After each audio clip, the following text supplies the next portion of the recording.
Dr. Juliano, please explain the steps for the cohabitation process with the Arcturians. How do we go about it, and what can we expect? And how is it different from channeling? When you do have a higher being cohabitating with you, then the channeling becomes easier and you have this great connection.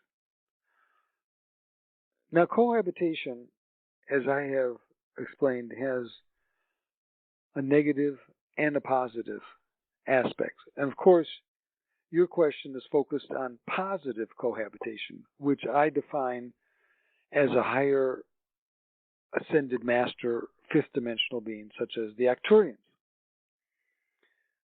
There has to be a sympathetic connection. There has to be a resonance with that higher being. And so that's the first step. If you feel a resonance, say with Helioa, this is a good step, and I would encourage having pictures of her around to look at.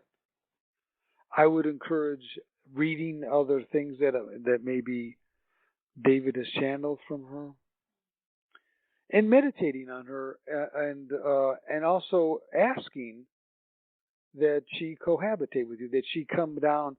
Now, the idea of the cohabitation is that you make a space in your aura, in your energy field, for her to be there in your aura. So that means there's a aspect of what I call emptying yourself, or making a special invitation and space for that being to energetically come into your space. Now, this is only for a short visit. I mean, in certain instances, it could be longer than just an hour or two.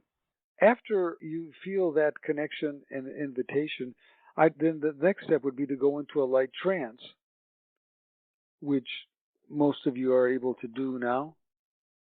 And that light trance can include chanting, saying sacred words, toning, different methods to help you get into that state. And then the third part is where the being actually comes, and then you try to connect with them and see what message or energy they wish to give you. If you are wanting to receive a message, then you would begin to do automatic writing or automatic speaking. And what I'm saying then is that you, after you've done these other steps, then you would feel the connection. Now, you may not feel the connection as strongly as you want, but don't let that stop you, because when you start to do the automatic speaking and automatic writing, the more you do it, the stronger the connection will be, and then the more information, and pretty soon you're going to go from like a 20% connection to a 70% connection. Now, the last recommendation is you can do this especially at sacred spaces such as in Stonehenge.